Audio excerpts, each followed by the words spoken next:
Friends, from last period we are discussing about the digestive system of man. We have seen digestive system, it consists two main parts. First one, that is called as alimentary canal, and second one, associated digestive glands. As far as alimentary canal is concerned, we have seen our alimentary canal, it consists of different parts.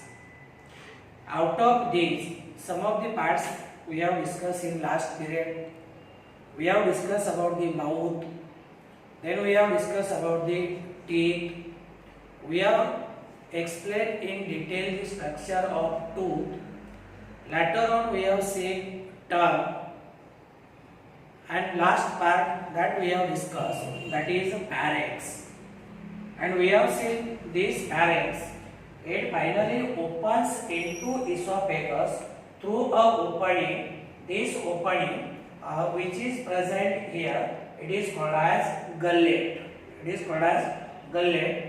जे mouth आपण पाहिले, त्याच्यानंतर teeth पाहिले, त्याच्यानंतर टूथचं structure आपण discuss केले, आणि शेवटचा पार्ट आपण पाहिला होता तो म्हणजे पॅरेक्स.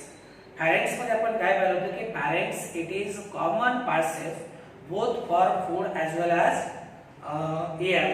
फूड आणि एअर याच्यासाठीचा हा कॉमन पासेज आहे, हे आपण मागच्या तासाला. Now we have to discuss about the next part of our alimentary canal, that is called as esophagus. Say this structure, this tube-like structure, it is called as esophagus. Near about 25 centimeter in length. आता ही जी tube आहे, ही tube एकदम thin आहे. आलं लक्षामध्ये? It is a thin tube-like structure. Where it is located? So this one is located below or behind our trachea. आपला जो trachea आहे किंवा ज्याला आपण काय म्हणतो श्वास पटल म्हणतो, ट्रॅकिया सॉरी श्वास वाहिनी, तर ट्रॅकियाच्या पाठीमागच्या बाजूला आहे. तर से esophagus it is thin and it is a muscular tube. It is thin and muscular tube, एकदम थिन आहे, मसल पासून बनलेलं आहे, ट्यूब लाइक स्ट्रक्चर आहे, म्हणून it is thin and muscular tube. Then say it lies behind trachea. आपला जो trachea आहे, ट्रॅकियाचं दुसरं नाव काय, विंड पाईप म्हणतो याला आपण, विंड पाईप म्हणजे श्वास वाहिनी. तर it is located or it is present behind the trachea or it is present behind the windpipe. याची लेंथ मी तुम्हाला आता सांगितली होती. तर say it measures about 25 centimetre in length.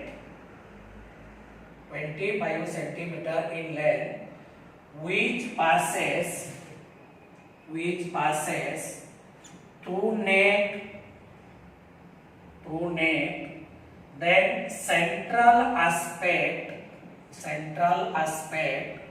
of rib cage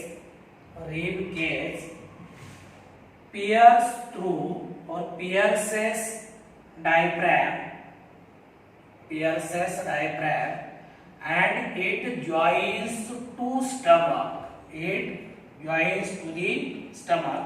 आता हा पॉइंट एकूण याची लेंथ जर आपण पाहिले तर लेंथ किती आहे, this esophagus it measures about 25 centimeter in length which passes through neck. आपल्या नेक मधनं पास होते, नेक नंतर central aspect of rib cage म्हणजे जो छातीचा पिंजरा आहे त्याच्या मधोमध. तर नेक मधनं छातीचा पिंजरा आहे त्याच्या मधोमध पास होते आणि पुढे जाऊन काय होते, it pierces through the diaphragm. आपला जो श्वास पटल आहे याच्यामधनं पास होते, pierces through diaphragm, and finally it joins to this structure which is called as stomach. शेवटी स्टमकला काय करते, इथेही जॉइन करते. मग याचं पोझिशन लक्षात घ्या. पोझिशन काय की it is located behind or it is present behind the trachea or windpipe, passes through neck, central aspect of rib cage or that is called as the thoracic case and pierces through diaphragm. श्वास पटलामधून pass होऊन खाली येऊन पुन्हा join होते. It joins to the stomach. It joins to the stomach. Then say internally it is lined by mucous cells. It is lined by mucous cell and say these mucous cell they secrete a mucus. याच्या आतल्या बाजूने इसोफेगसच्या आतल्या बाजूने mucus secrete करणाऱ्या sale आहे. आलं लक्षामध्ये. या म्युकस सेल मधनं काय होतो एक चिकट पदार्थ सिक्रेट होतो. याला की आपण काय म्हणतो it is called as mucus and say mucus lubricate the passageway of food. It lubricate passage of food. आता बघा आता आपण काय पाहिलं we have discussed internally it is lined by mucus cell. Mucus cell they secrete mucus आणि mucus मुळे काय होतो हा जो passage आहे किंवा हा जो इसॉफेगसचा आतला भाग आहे हा पूर्णपणे काय होतो लुब्रिकेट होतो, गुळगुळीत होतो. त्याच्यामुळे काय होते की आपण जो गिळलेला अन्नाचा घास आहे तो या इसॉफेगस मध्ये कुठेही न अडकता सहजपणे कुठपर्यंत येतो स्टमक मध्ये. आलं लक्षामध्ये. It lubricate the passage way of food म्हणजे हा पासेज जो आहे किंवा हा जो मार्ग आहे हा पूर्णपणे काय होतो लुब्रिकेट होतो, गुळगुळीत होतो. म्हणून अन्नाचा घास जो आहे हा कुठेही न अडकता म्हणजे इसॉफेगस मध्ये कुठेही न अडकता न थांबता सरळ पुढे येतो स्टमक मध्ये. पुढे स्टमक मध्ये. आता याचं जर आपण हिस्टोलॉजिकल स्ट्रक्चर पाहिलं, इंटरनल स्ट्रक्चर पाहिलं तर same histologically it is made up of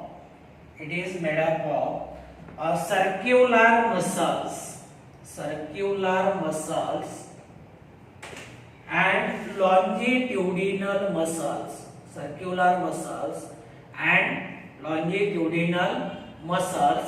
याच्या आतल्या बाजूने जर आपण पाहिलं त्याच्या आतल्या बाजूने गोलाकार स्नायू असतात आणि काही असे लॉन्जिट्युडिनल मसल फायबर्स असतात. याला आपण स्तंभीय स्नायू काय म्हणतो स्तंभीय स्नायू. तर internally means histological structure shows that esophagus it is made up of circular muscle as well as longitudinal muscle. आता या मसलचा रोल जर आपण पाहिलं तर same these muscles shows wave of rhythmic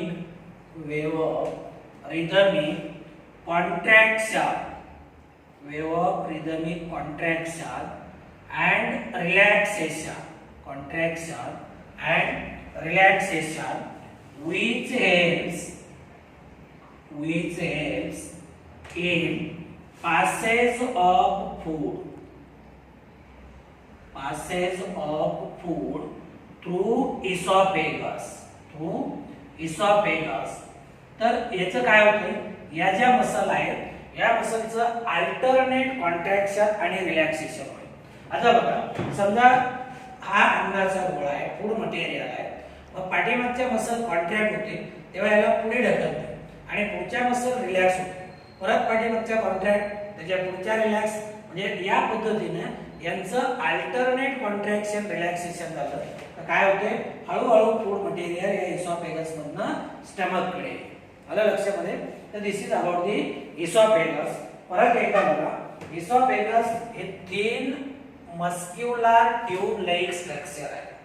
एकदम याच्या ज्या भित्ती असतात त्या पातळ असतात. तीन मस्क्युलर ट्यूब. लोकेशन कुठे it is present behind trachea और विंड पाइप.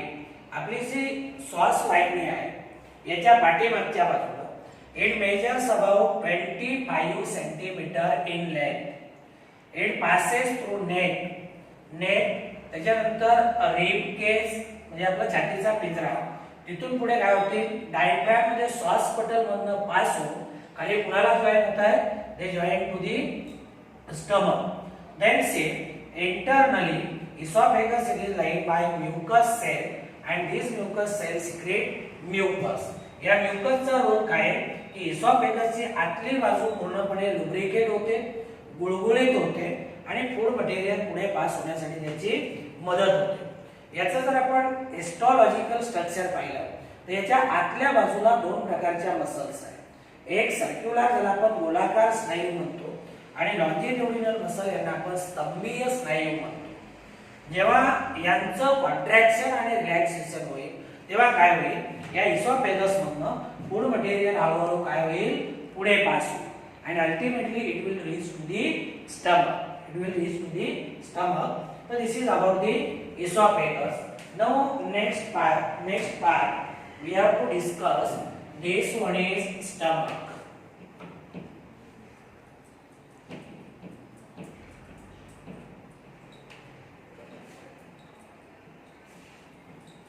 आता पुढचा पार्ट आपल्याला पाहायचा आहे तो म्हणजे स्टमकचा.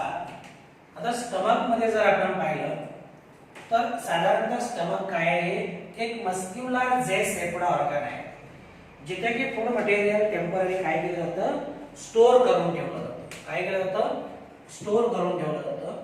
Next part of our alimentary canal that is stomach. आता say stomach, this one is muscular. It is a J-shaped structure which stores food material temporarily. Which stores food material temporarily. आता बघा इथे esophagus आहे. Say first point that is esophagus opens into stomach. Esophagus पुढे जाऊन पुढे open होते. It opens into stomach or it leads into stomach. आता इस स्टमकचं structure जर आपण पाहिलं तर same stomach it is muscular, then it is sac-like J-shaped organ,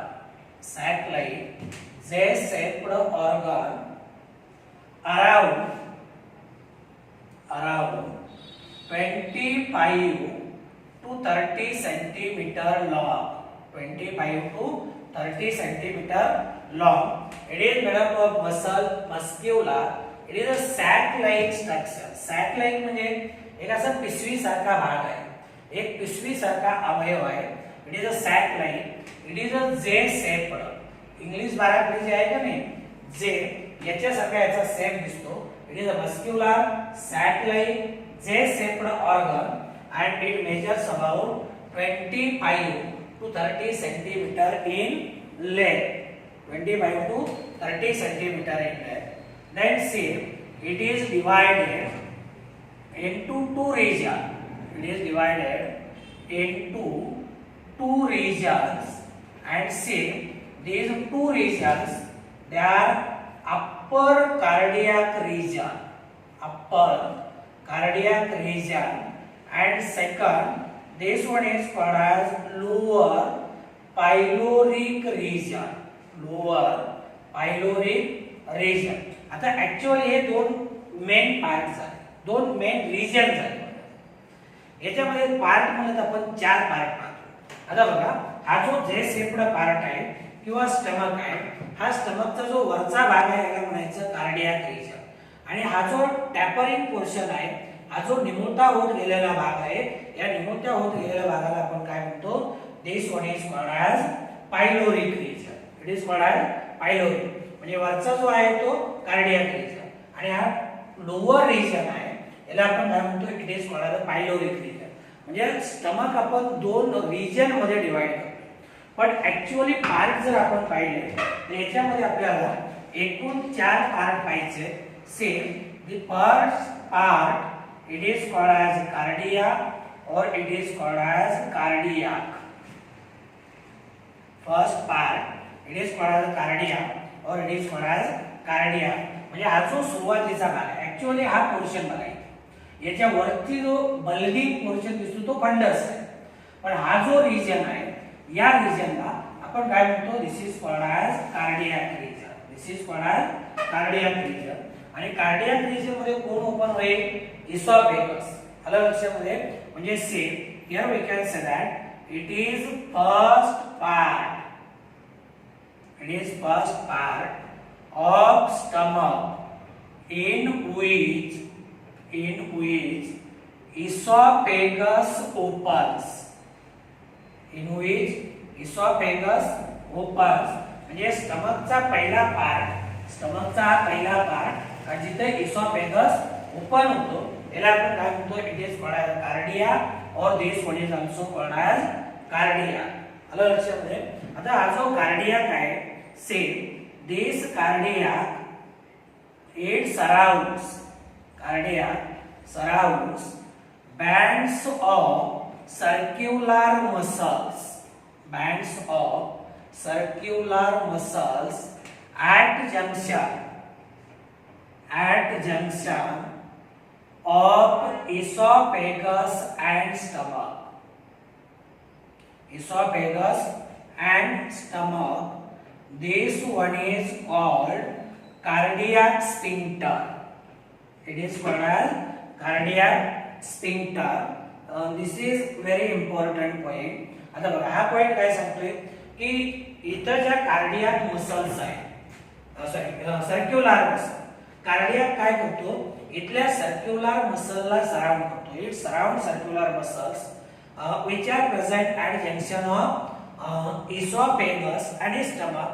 oesophagus आणि स्टमकच्या जंक्शनला इथे सर्क्युलर मसल्स आहेत. या सर्क्युलर मसल भोवतीचा जो पार्ट आहे त्याला आपण कार्डियाक म्हणतो.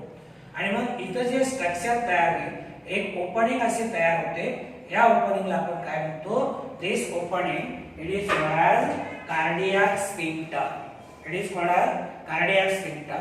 आणि कार्डियाक स्फिंक्टरचा रोल काय आहे की स्टमक मध्ये आलेलं जे फूड मटेरियल आहे हे उलट्या दिशेने कुठे जाणार नाही, इसॉफेगस मध्ये जाणार नाही. कुठे जाणार नाही, इसॉफेगस मध्ये जाणार नाही. जे आपण म्हटलं तर त्याचं फंक्शन घेऊ शकतो इथं. Same here we can say that cardiac sphincter prevents backflow or regurgitation of food. backflow or regurgitation of food म्हणजे उलट्या दिशेने फूड मटेरियल काय होणार नाही, या इसॉफेगस मध्ये पास होणार नाही, उन्हामुळे या कार्डियाक स्फिंक्टर. आलं लक्षामध्ये. त्या झाला पहिला पार्ट, दॅट इज कार्डियाक किंवा त्याला आपण कार्डिया म्हणतो. परत एकदा बघा, हा जो पोर्शन आहे हा असा सरळ म्हणतो मी, असा आवाजचा नाही. आलं लक्षात. वरती वेगळा पार्ट आहे. तर हा जो पार्ट आहे ज्याला आपण कार्डियाक म्हणतो, आणि कार्डियाक जो आहे हा स्टमकचा पहिला पार्ट आहे ज्याच्यामध्ये इसॉफेगस ओपन होतो. काय होतो, इसॉफेगस ओपन होतो. आणि कार्डियाक मध्ये इथे काय होतो, हा कार्डियाक इथे जे सर्क्युलर मसल आहे त्याच्या भोवती तो याला सराउंड करतो. आणि इथं इसॉफेगस आणि काय म्हणतो त्याला आपण स्टमक, या दोन्हीच्या जंक्शनला स्फिंक्टर मसल्स असतात. मग त्याला आपण काय म्हणतो, that is called as cardiac sphincter. Sphincter म्हणजे मसल पासून तयार झालेली रिंग. आलं लक्षामध्ये. आता हा जो रिजन आहे याला आपण कार्डियाक का म्हणतो, कार्डियाक ही जी टर्म आहे ही टर्म आपण हार्टशी रिलेटेड वापरतो. कशाशी, हार्टशी रिलेटेड वापरतो, म्हणून याला आपण कार्डियाक स्टमक म्हणतो, तर कार्डियाक स्फिंक्टर म्हणतो किंवा कार्डियाक स्टमक म्हणा. आणि कार्डियाक स्फिंक्टरचा रोल काय आहे, it prevents backflow or regurgitation of food मटेरियलचं बॅकफ्लो काय करतो, तो अवॉइड करतो. Then second part that is called as fundus. Second part that is called as fundus. Fundus म्हणजे याला आपण काय म्हणतो, स्टमकचा घुमट असं म्हणतो. काय म्हणतो, घुमट. म्हणजे same actually fundus it is dome shaped part. It is dome-shaped part lies above and left of cardia or cardiac. It is dome-shaped. Dome-shaped म्हणजे जसा मंदिराचा घुमट वगैरे असतो का नाही, या घुमटासारखा असतो. कुणाच्या वरती आहे, कार्डियकच्या वरती. तर it is a dome shaped part which present above the cardiac. This one is called as fundus. It is called as fundus. आता नंतर याच्यामध्ये तिसरा पार्ट जो आहे same third part that is हा सेंट्रल पार्ट. हा सेंट्रल पार्ट याला आपण काय म्हणतो? This one is called as body. काय म्हणतो आपण? It is called as body. Means here we can say that this body it is central. It is central large portion which stores food. Which stores food. आता food material store करून ठेवण्याचं काम आहे. ते कसं? टेम्पररी. कसं? Temporary. तर पहिला पार्ट पाहिला कार्डियक. दुसरा पाहिला कार्डियकच्या वरती असणारा गोंटासारखा भाग त्याला आपण फंडस म्हणतो. आणि हा जो सेंट्रल लार्ज पोर्शन आहे हा central large portion central large part which stores food material this one is called as body. It is called as body. आता याच्यामध्ये एक शेवटचा पार्ट आहे. हा शेवटचा पार्ट ज्याला आपण काय म्हणतो? पायलोरिक. काय म्हणतो? पायलोरिक. आता पायलोरिक जो आहे पायलोरिक हा मगाशी सांगितलं थोडासा निमुळता भाग आहे किंवा तो टॅपरिंग आहे. म्हणजे it is a narrow posterior part. Same it is narrow and posterior part. Narrow and posterior part of stomach. म्हणजे स्टमकचा सुरुवातीचा जो भाग आहे त्याला म्हणायचं cardiac.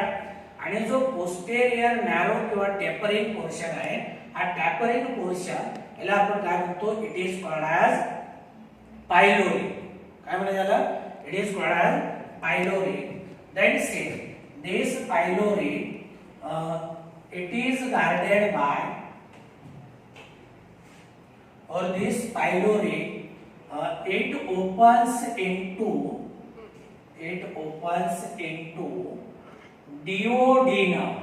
It opens into duodenum, that is initial part of small intestine. Initial part of small intestine. म्हणजे हा pyloric जो आहे आता हे जे सी सेप्ड स्ट्रक्चर दिसते की नाही याला सी सेप्ड म्हणा किंवा यू सेप्ड स्ट्रक्चर म्हणा. याच्यामध्ये काय होतो? या स्टमकचा शेवटचा पार्ट म्हणजे पायलोरिक ओपन होतो. आलं लक्षामध्ये? जे pyloric it opens into duodenum.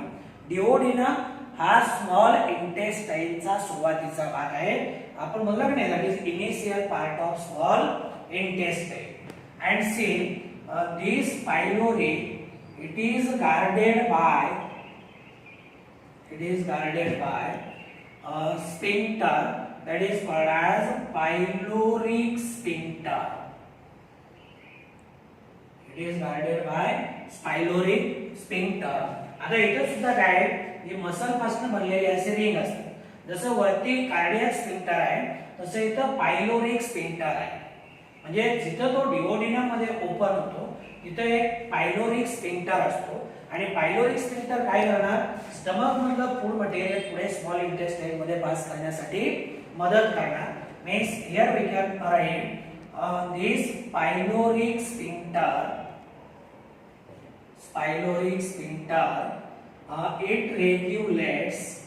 it regulates passage of food. Regulate passage of food into small intestine. So this is about the last part of stomach, that is pylori. परत एकदा किती part आपण पाहिले? स्टमकचे 4 part पाहिले. Region म्हणजे आपण दोनच त्याला डिवाइड केलं, 2 रिजन मध्ये. हा वरचा रिजन जो आहे तो कार्डियक रिजन आणि खालचा रिजन जो आहे तो पायलोरिक रिजन. पण याच्यामध्ये 4 पार्ट आपण पाहिले. ज्याच्यामध्ये इसॉफेगस ओपन होतो तो स्टमकचा पार्ट म्हणजे कार्डियक. इथं जो स्फिंक्टर आहे त्याला म्हणायचं कार्डियक स्फिंक्टर. आणि कार्डियक स्फिंक्टर काय करतो? इसॉफेगस मधनं आलेलं फूड मटेरियल परत इसॉफेगस मध्ये उलट्या दिशेने जाऊ देत नाही. म्हणजे बॅक फ्लो टाळतो किंवा ज्याला आपण रिगर्गिटेशन म्हणतो. कार्डियकच्या वरती जो डोमसेप्ड पार्ट आहे, हा डोमसेप्ड पार्ट याला म्हणायचं फंडस. आणि स्टमकचा सेंट्रल लार्ज पोर्शन ज्याच्यामध्ये फूड मटेरियल साठवून ठेवलं याला म्हणायचं बॉडी. आणि पोस्टेरियर नॅरो किंवा टॅपरिंग पोर्शन जो स्मॉल इंटेस्टाइनच्या पहिल्या पार्ट मध्ये म्हणजे डिओडिनम मध्ये ओपन होतो याला म्हणायचं पायलोरी. आणि इथं एक स्फिंक्टर असते त्याला पायलोरिक स्फिंक्टर म्हणतो. पायलोरिक स्फिंक्टर काय करते, स्टमक मधलं फूड मटेरियल स्मॉल इंटेस्टाइन मध्ये पास करण्यासाठी मदत करते. तर हे झालं स्टमक बद्दल. नंतर आपल्याला पुढचा पार्ट पाहायचा आहे. Next part that is called as small intestine. Is called as small intestine. आता स्मॉल इंटेस्टाइन जो आहे, स्मॉल इंटेस्टाइन हे असं हायली कॉइल्ड स्ट्रक्चर आहे आणि याची लांबी जास्त असल्यामुळे काय केलंय याला असं घडी घालून बसवले. आपले जो बेंबीचा भाग असतो, बेंबीच्या भागाजवळ आपला स्मॉल इंटेस्टाइन असतो. तर ह्यूमन बीइंग मध्ये जर पाहिलं तर याची लांबी एकूण 6 मीटर आहे. किती? 6 सेंटीमीटर नाही, लांबी एकूण 6 मीटर आहे. आणि it is 2.5 centimetre broad may say in human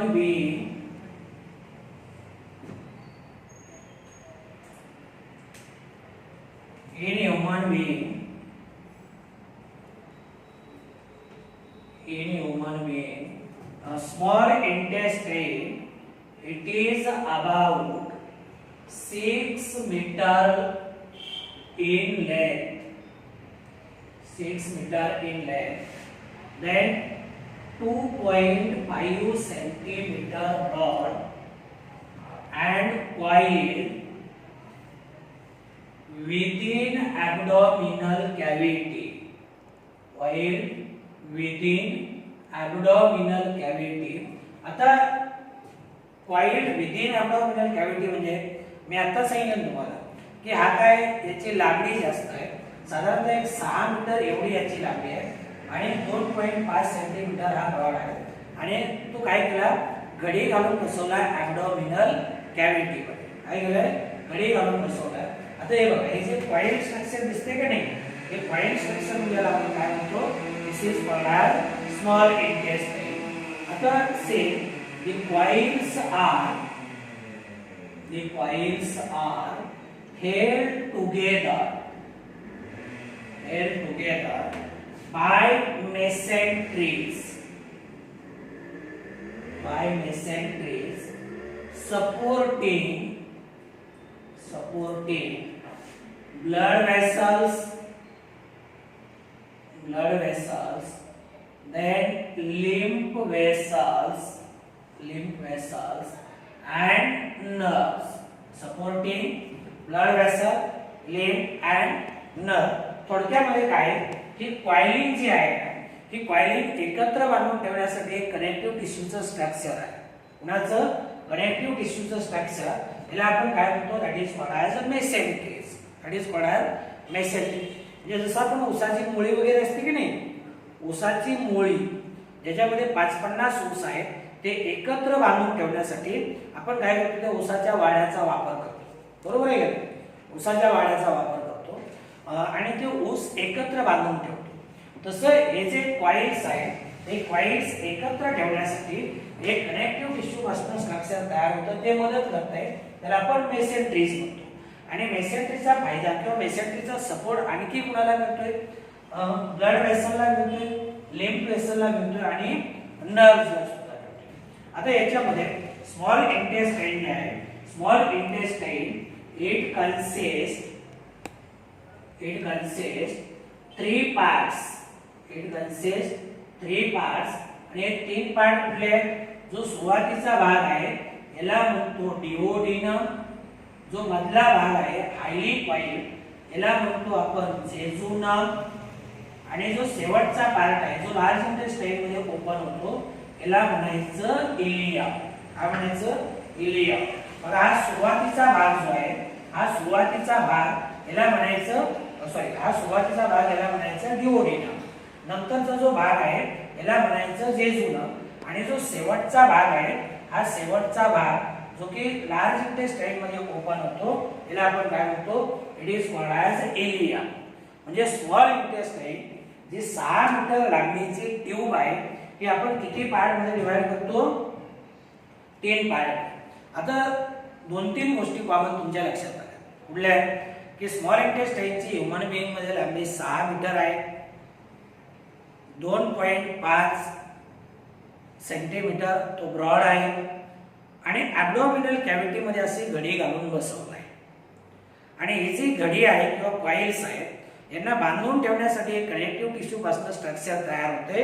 हे कनेक्टिव्ह टिश्यूचं स्ट्रक्चर म्हणजे मेसेंटेज, जिथे की ब्लड वेसल आहे, लिम्फ वेसल आहे, तिथं नर्व्स आहे. आणि याचे 3 मेन पार्ट, पहिला पार्ट म्हणजे डिओडिनम, दुसरा पार्ट म्हणजे जेजुनम आणि तिसरा पार्ट जो आहे त्याला आपण काय म्हणतो, दॅट इज कॉल्ड ॲज इलिया. आता रेग्युलर आपण हे 3 पार्ट आपण डिटेल मध्ये बघूया. आता याच्यामध्ये जो पहिला पार्ट आहे हा पहिला पार्ट म्हणजे आपण डिओडिनम म्हणतो. काय म्हणतो, डिओडिनम. याची लांबी जर पाहिली तर साधारणतः 25 किंवा 26 सेंटीमीटर आहे. किती, 25 किंवा 26 घ्या. काही बुक मध्ये 25 दिले, पण आपलं जे टेक्स्ट बुक आहे या टेक्स्ट बुक मध्ये याची जी लांबी आहे ही लांबी किती आहे, 26 सेंटीमीटर. आणि हे यू शेप्ड स्ट्रक्चर आहे. U shaped structure. तर same first part that is duodenum. काही नाही, डिओडिनम म्हणजे स्मॉल इंटेस्टाइनचा सुरुवातीचा भाग. काय, स्मॉल इंटेस्टाइनचा सुरुवातीचा भाग. तर same it measures about duodenum, it measures about 26 centimetre in length. किती आहे याची लेंथ, 26 सेंटीमीटर आहे. That same it is U shaped. It is U shaped structure. It is U shaped structure. आणि हा काय होतो, it bends toward the left part of abdominal. आलं लक्षामध्ये, same it bends towards left part of abdominal cavity below stomach. म्हणजे हा जो पहिला पार्ट आहे हा पहिला पार्ट काय होतो, इथून सुरू झाला स्टमकचा पायलोरिक पार्ट. आता इथं आल्यानंतर तो काय करतो, असं लेफ्ट साइडला बेंड होतो. पुढे जस्ट या स्टमकच्या खालच्या बाजूला, म्हणजे it bends for the left side or left part of abdominal cavity below the stomach. आणि मग इथं हा जो बेंड झालेला पोर्शन आहे इथं काय, याच्यामध्ये एक पॅनक्रियाज आहे जिला आपण एट्रोक्राइन ग्लँड म्हणतो. पुढे आपण पाहणार आहोत. तर इथं या पोर्शन मध्ये हा जो स्पेस असतो बेंडिंग मुळे तयार झालेला, इथं पॅनक्रियाज आहे. काय आहे, पॅनक्रियाज. तर हा झाला पहिला part, duodenum, 26 centimetre length, U shaped tube आहे किंवा त्याला आपण सी शेप्ड असं सुद्धा म्हणू शकतो. काय, सी शेप्ड. आणि हा काय होतो, यू शेप काय झाला, तर तो काय झाला, या स्टमकच्या खालच्या बाजूला सरळ काय झाला, ॲब्डोमेनच्या लेफ्ट साइड कडे असा हा बेंड झाला. परिणामी यू शेप्ड स्ट्रक्चर तयार झालं. नंतर पुढचा जो पार्ट आहे याचा second part, that is jejunum. आता जेजुनम जर आपण पाहिलं तर same jejunum it is about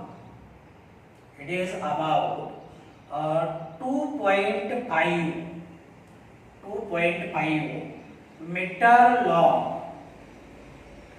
It is about 2.5 meter long. Then say it is highly coiled. It is a highly coiled middle portion of small intestine. Of small intestine. इथे याची coiling जास्त प्रमाणात आहे. तर 2.5 मीटर लॉंग आहे, highly coiled आहे. It is the middle portion of small intestine and say it is little broader. It is little broader than ileum. It is little broader than ileum. म्हणजे ilium जो आहे शेवटचा part, या ilium पेक्षा याचा diameter कसा असतो, कमी असतो. It is little broader than ileum. Then say next point, third point, that is ilia. I-L-E-U-M. Ileum. आता हे जे इलियम आहे, इलियम हा काय, it is last part which opens into the first part of small intestine. Say it is about a 3.5 meter long. It is about 3.5 meter long. Then say it is broader than. तो इकडे लक्ष द्या. आता आपण small intestine बद्दल पाहिलं आणि आपण हेही पाहिलं की डायजेस्टिव्ह ऍक्टिव्हिटी ज्या आहेत त्या दोन ठिकाणी होत आहेत. एक म्हणजे स्टमक, जिथं पार्शियल डायजेशन होईल, आणि दुसरं म्हणजे स्मॉल इंटेस्टाइन, इथं कंप्लीट डायजेस्टिव्ह ऍक्टिव्हिटीज काय होत आहेत, स्मॉल इंटेस्टाइन मध्ये. स्मॉल इंटेस्टाइन आपण पाहिलं, याची लेंथ जास्त आहे, पण याला स्मॉल इंटेस्टाइन हे नाव का दिलं, तर याचा जो डायमीटर आहे तो डायमीटर खूप कमी आहे. It is having very narrow diameter and that is why name it is given small intestine. परत आपण पाहिले की small intestine it is divided into 3 parts. See first part which is U-shaped structure, that is called as duodenum. Then second or middle part which is highly coiled. This middle highly coiled part it is called as jejunum. And last part of small intestine which joins with large intestine, this is called as ileum. This is called as ileum. म्हणजे 3 part आहे. एक पहिला part जो आहे small इंटेस्टाइनचा सुरुवातीचा भाग, त्याला आपण डिओडिनम म्हणतो. मिडल हायली कॉइल्ड पार्ट जो आहे त्याला आपण जेजुनम म्हणतो, आणि पोस्टेरियर पार्ट जो आहे हा पोस्टेरियर किंवा last part of small intestine that is called as ileum. आता पुढचा पॉइंट आपल्याला पाहायचा आहे लार्ज इंटेस्टाइन. पहिला मुद्दा तो लक्षात घ्यायला आपण लार्ज इंटेस्टाइन का म्हणतो. स्मॉल इंटेस्टाइन पेक्षा याची लेंथ कमी आहे पण डायमीटर जास्त आहे, म्हणून याला आपण काय म्हणतो, it is called as large intestine. आणि स्मॉल इंटेस्टाइनची लेंथ जास्त आहे पण डायमीटर कमी. डायमीटर कमी स्मॉल इंटेस्टाइन, डायमीटर जास्त लार्ज इंटेस्टाइन. तर कुठला पार्ट, स्मॉल इंटेस्टाइनचा जो शेवटचा पार्ट आहे इलियम, हा कुठे ओपन होतो, लार्ज इंटेस्टाइन मध्ये. Same ileum of small intestine, ileum of small intestine opens into large intestine. It opens into large intestine. आणि लार्ज इंटेस्टाइन ची लेंथ कमी आहे. लेंथ कमी आहे म्हणजे same it measures about 1.5 metre long. Length किती आहे, 1.5 मीटर लॉन्ग, पण याचा डायमीटर जास्त आहे.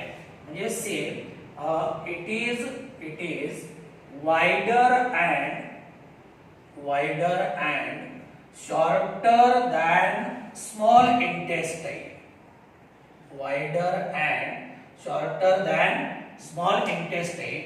म्हणजे स्मॉल इंटेस्टाइन पेक्षा याचा डायमीटर जास्त आहे पण लेंथ कमी आहे. स्मॉल इंटेस्टाइनची लेंथ आपण 6 मीटर पाहिली, याची लेंथ 1.5 मीटर आहे, म्हणजे लेंथ कमी आहे, म्हणजे it is shorter than small intestine. पण डायमीटर याचा जास्त आहे, it is wider than small intestine, and that is why name it is given large intestine. See, like to that of small intestine, it also consists 3 parts. जे small intestine ला जसे 3 part आहेत, तसे याला सुद्धा 3 पार्ट आहेत. से it consists 3 parts. याचा पहिला जो पार्ट आहे, first part it is called as cecum, second part it is called as colon, and third part or posterior part it is called as rectum. आता बघा, हा जो पार्ट दिसतो ना, ज्याच्यामध्ये इलियम ओपन झाला, याला आपण म्हणतो सीकम. आता सीकम पासून हा जो पोर्शन मी दाखवतोय, हा इथपर्यंतचा पोर्शन, याला आपण कोलॉन म्हणतो, आणि नंतर हा जो पुढे पार्ट दाखवला, याला आपण रेक्टम म्हणतो. तर लार्ज इंटेस्टाइनचे 3 पार्ट आहेत, सीकम सुरुवातीचा भाग, मधला भाग म्हणजे कोलॉन, आणि शेवटचा भाग म्हणजे रेक्टम. आता याच्यामध्ये आपल्याला एक एक पार्ट सेपरेट पाहायचा आहे. पहिला जो पार्ट आहे, याला आपण काय म्हणतो, सीकम म्हणतो. आता सीकमच्या बाबतीमध्ये बोलायचं झालं तर cecum it is a small blind sac which is present at junction of ileum and colon. कारण सीकम संपल्यानंतर कोण सुरू होईल, कोलॉन. म्हणजे इलियम आणि कोलॉन याच्या जंक्शनला एक ब्लाइंड सॅक लाइक स्ट्रक्चर आहे, त्याला आपण काय म्हणतो, सीकम म्हणतो. तर cecum means it is small blind sac present at junction of ileum and colon. Present at junction of ileum and colon. म्हणजे एका बाजूने पूर्णपणे बंद आहे. तो small blind sac which is present at junction of this ileum and colon it is called as cecum. काय म्हणतो आपण, सीकम म्हणतो. याची जर आपण लेंथ पाहिली तर say length it is about 6 centimetre in length. किती लेंथ याची, 6 सेंटीमीटर एवढी याची लेंथ आहे सीकमची. Then see, caecum it hosts some symbiotic organism. Symbiotic तुम्ही शिकलाय. सिम्बायोटिक म्हणजे याला आपण काय म्हणतो, दोघांचाही फायदा होणार आहे, म्हणजे आपलाही फायदा होईल आणि त्यांचाही फायदा होईल, असे काही सिम्बायोटिक ऑर्गॅनिझम कुठे, या सीकम मध्ये. सिम्बायोटिक म्हणजे both organism they are benefited. तर काही सिम्बायोटिक ऑर्गॅनिझम सीकम मध्ये आहे. Then another point that is an elongated worm-like vermiform appendix.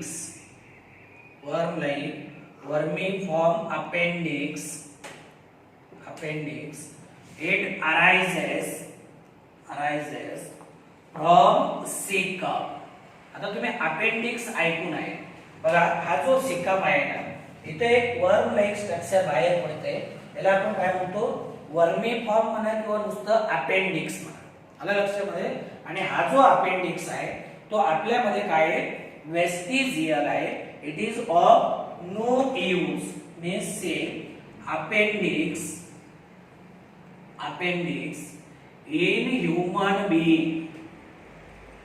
in human beings is non-functional. Means it is vestigial, but this one is functional. It is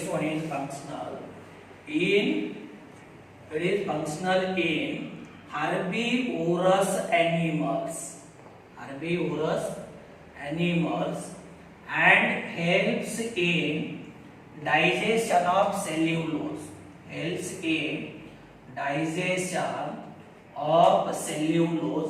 म्हणजे याचा सेल्युलोजच्या digestion साठी काय होतो, फायदा होतो. आता मुद्दा लक्षात आला का तुमच्या, की हे जे सीकम आहे याला एक वर्म लाईक स्ट्रक्चर अटॅच आहे. हे वर्म लाईक स्ट्रक्चर म्हणजे आपण अपेंडिक्स म्हणतो. आणि आपण काय म्हणलो की अपेंडिक्स जो आहे आपल्यामध्ये ह्यूमन बीइंग मध्ये वेस्टिजियल आहे. वेस्टिजियल म्हणजे it is of no use. It is of no use म्हणजे आपल्याला याचा काही एक फायदा नाही तरी सुद्धा आपल्या शरीरामध्ये आहे. आणि एक लक्षात घ्या, अपेंडिक्सला जर इन्फेक्शन झालं तर या कंडिशनला आपण काय म्हणतो, it is called as appendicitis. काय म्हणतात त्याला, appendicitis, which is painful condition, and in such situation this appendix it is removed surgically. It is removed surgically. म्हणजे लक्षात घ्या, एकतर याचा आपल्याला काही एक फायदा नाही, उलट याला जर इन्फेक्शन झालं तर अपेंडिसायटिस नावाचा आजार होतो. आपल्या ॲब्डोमिनल कॅव्हिटीच्या लोअर साइडला काय होतंय, पेन्स निर्माण होतात. ही खूप पेनफुल कंडिशन आहे. मग अशा वेळेस हा अपेंडिक्स काय केला जातो, इट इज रिमूव्ड सर्जिकली. तो ऑपरेट केला जातो, काढून टाकला जातो. आलं लक्षामध्ये. पण बाकीच्या ॲनिमल मध्ये म्हणजे हार्बिवोरस ॲनिमल मध्ये जर पाहिलं, हार्बिवोरस म्हणजे those animals which feeds on grass, जे गवत खात आहे. फॉर एक्झाम्पल काऊ असेल, सीप असेल, गोट असेल, बफेलो असेल, यांच्यामध्ये मात्र हा काय वेल डेव्हलप्ड आहे. कारण हे गवत खात आहे. गवतामध्ये सेल्युलोज आहे आणि या सेल्युलोजच्या डायजेशन साठी त्याचा उपयोग होतो. आपण कधी काळी वाईल्ड स्टेट मध्ये होतो, जंगली अवस्थेमध्ये होतो, तेव्हा आपण गवत खात होतो, तेव्हा त्याचा आपल्याला उपयोग होता. आज आपण गवत खात नाही, तो वेस्टिजियल आहे, आपल्याला त्याचा काही उपयोग नाही. आणि यदा कदाचित तुम्हाला माहित असेल, आपल्या शरीरामध्ये जवळपास 100 पेक्षा जास्त अवयव असे आहेत का त्यांचा काही एक उपयोग नाही, वेस्टिजियल आहे, तरी सुद्धा आपल्यामध्ये आहे. तर लक्षात आलं. मग अपेंडिक्स आपल्यामध्ये काय आहे, vestigial, non functional, it is of no use, but in herbivorous animal means in grass eating animal it help in digestion of cellulose, and in these animal it is very well developed. It is very well developed. तर हा झाला पहिला part, that is cecum. लक्षात आलं ना, cecum it is small blind sac present at junction of ileum and colon. Length किती आहे, 6 centimetre.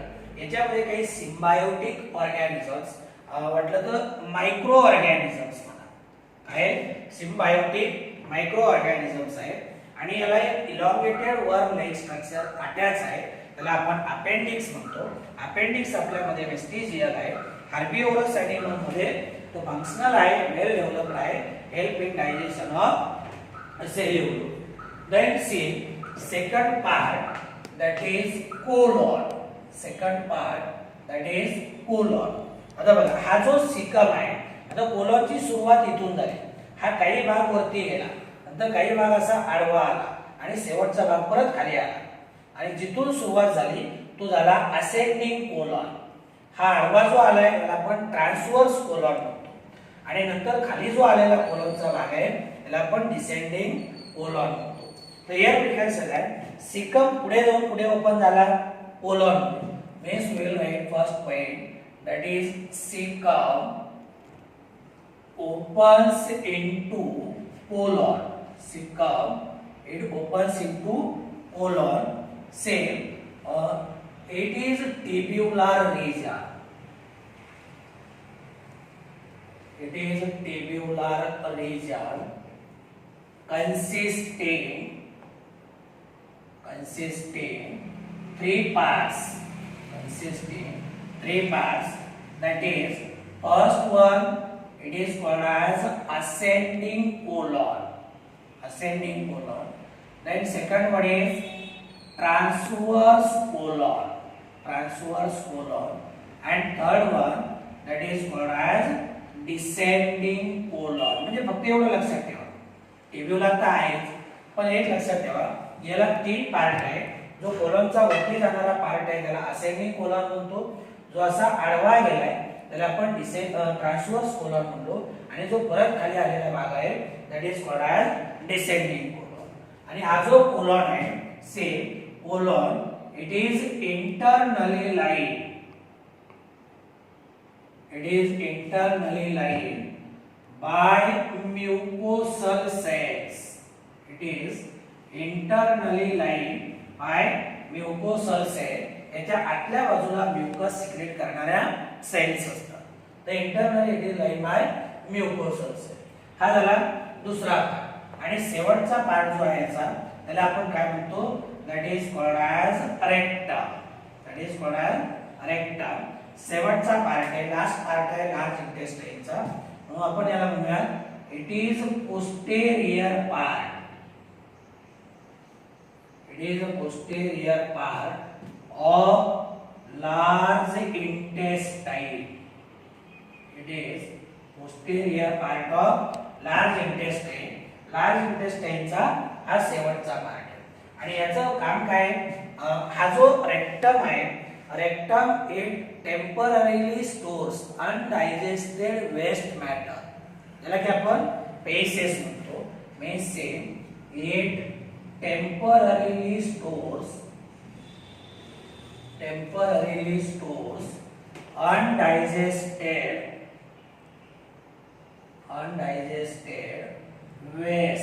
undigested waste which is called feces till it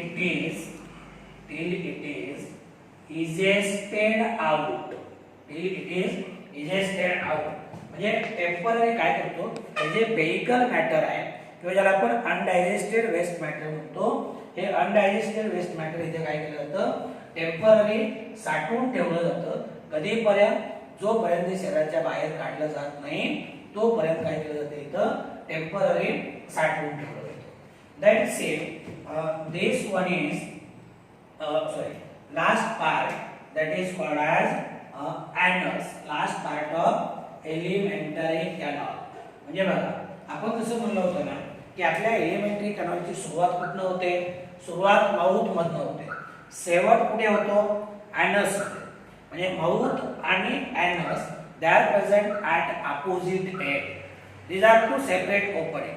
mouth मधनं फूड मटेरियल आपण आतमध्ये घेतो आणि एनस मधनं काय करतो, वेस्ट मटेरियल शरीराच्या बाहेर काढतो. तर एनस it is a terminal opening और पोस्टेरियर. जसं माउथला म्हणतो का नाही आपण, माउथ इट इज अंटेरियर ओपनिंग, तसं हे जे एनस आहे it is a terminal opening of elementary canal. It is a terminal opening of elementary canal. Terminal opening of elementary canal. हा जो एलिमेंटरी कॅनल आहे याची शेवटची लास्ट ओपनिंग, टर्मिनल ओपनिंग, याला आपण एनस म्हणतो. आणि एनस जो आहे ना same it is guarded by sphincter. याच्यामध्ये दोन स्फिंक्टर असतात. एक एक्सटर्नल जो आहे ना त्याला आपण व्हॉलंटरी म्हणतो. External sphincter it is voluntary. आणि याच्यामध्ये जो इंटरनल स्फिंक्टर आहे हा मात्र काय आहे, इट इज इनव्हॉलंटरी. आता स्फिंक्टर म्हणजे काय, की स्फिंक्टर म्हणजे त्याला आपण काय म्हणतो, रिंग ऑफ मसल. काय, रिंग ऑफ मसल. म्हणजे बघा समजा काय हे एनल ओपनिंग आहे, तर इथं काय एक आतल्या बाजूला आणि एक बाहेरच्या बाजूला. बाहेरच्या बाजूला जे स्फिंक्टर असतं ना ते व्हॉलंटरी आहे, म्हणजे ते आपल्या इच्छेनुसार त्याची उघड जात होते. पण त्याच्या आतल्या बाजूला आहे ना, आतल्या बाजूला म्हणजे इथे बघा, इथे जो स्फिंक्टर असेल ना तो इनव्हॉलंटरी आहे, त्याची वर्किंग आपल्या कंट्रोल राहील. पण बाहेरच्या बाजूला जे स्फिंक्टर असते ना, बाहेरच्या बाजूला स्फिंक्टर कसा आहे, व्हॉलंटरी आहे. म्हणजे ते त्याची जी वर्किंग आहे ती आपल्या इच्छेनुसार. It is guarded by two sphincter. लक्षात आलं ना मग, एक्सटर्नल आणि इंटरनल. एक्सटर्नल जो आहे तो व्हॉलंटरी आणि इंटरनल जो आहे तो involuntary. Let's say it helps to expel vehicle matter outside by process called egestion. By process called egestion, किंवा यालाच आपण एक दुसरं नाव देतो, that is defecation. Egestion or this is also called as defecation. Egestion किंवा डिपेइकेशन च्या माध्यमातून म्हणजे अनस मधून काय केलं जातं, पेइकल मॅटर अनडायजेस्टेड वेस्ट मटेरियल, ज्याला की आपण फेसेस असं सुद्धा म्हणतो, हे काय केलं जातं शरीराच्या बाहेर काढलं जातं. तर this is about the alimentary canal, that is first part of digestive system.